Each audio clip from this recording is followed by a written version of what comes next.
As I continue to remind you, we are not here to sell books, because I personally don't care whether you go to the library or you leaf through this at your favorite bookstore.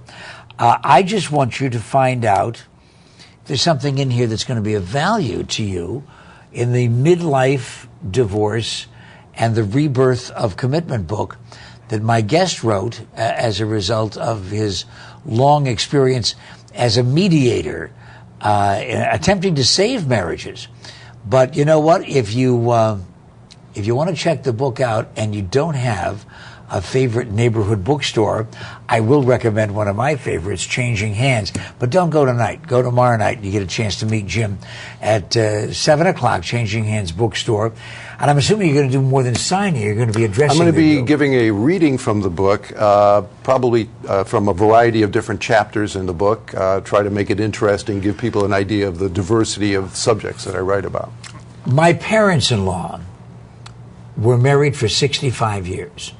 My father-in-law just recently passed away. 65 years, World War II, Korea, careers, separated by war, all of those things, all those stresses and tensions, raising kids as a single mom while he was away.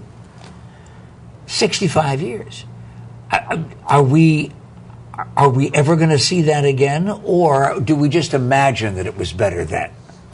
Well, I think you might see it in certain, certainly in certain cases, people who really have that old-fashioned sense of commitment and so forth. Why is it old-fashioned? Well, I meant it in the, you're right, that's a good way of putting it. It shouldn't be old-fashioned. I mean it in the good sense of old-fashioned, you know, traditional values.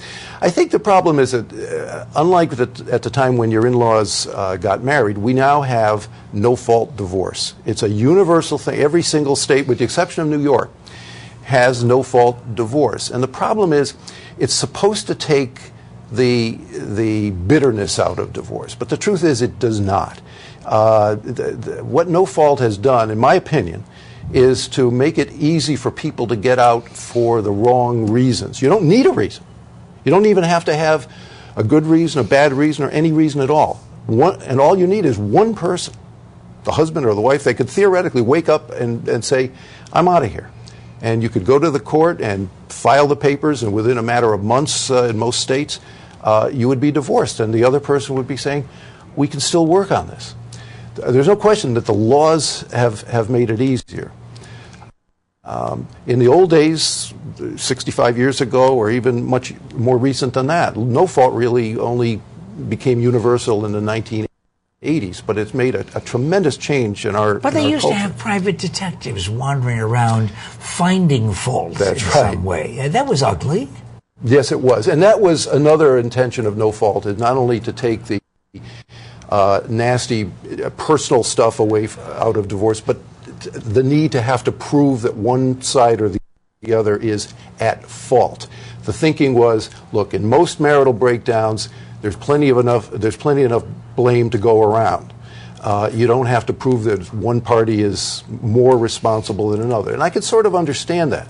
But I think what we've done is, though, we've made, in enacting these so-called reforms, we've made the idea of divorce a little too easy. And too many people throw in the towel way too early. Haven't we also made getting married too easy?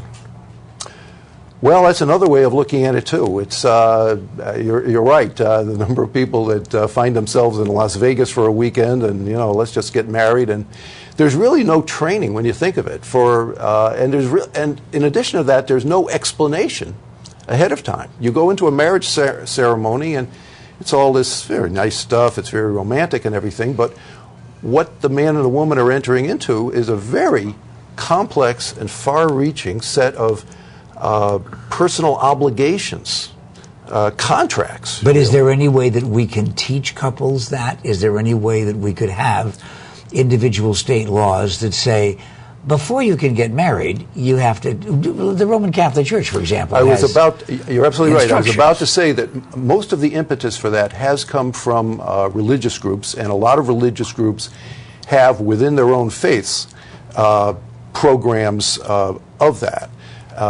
But there's been a legislative movement in many states to have that across the board, without any, of course, without any religious connotation.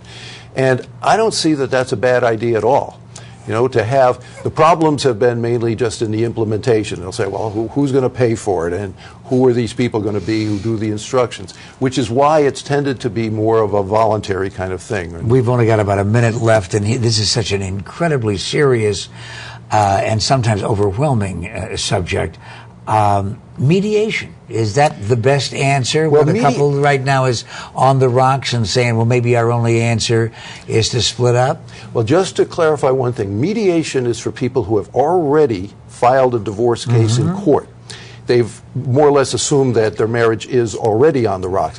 Mediation is a way for the parties, the couple, to work out their own agreement with the help of a skilled mediator who's not representing either of them, but is trying to get them to make their own agreements, as opposed to having a judge impose that agreement on you. But out of mediation, don't you find that occasionally a couple says, you know what, I feel differently about you? You're absolutely right. It does happen, because the process of mediation is agreement.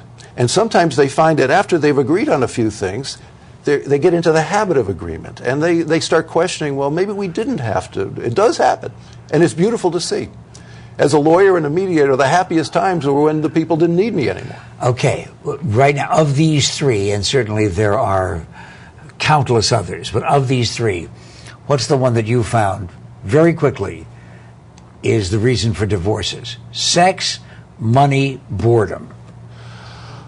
Of the three, I would say money, but it's not the lack of money per se. Otherwise, every poor person in the country would be divorced.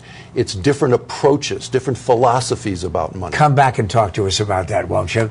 Because, hey, listen, if we could save a relationship, well, listen, we would celebrate all over AZTV, and Jim Duzak will feel happy about it tomorrow night at Changing Hands. Go over and say hi.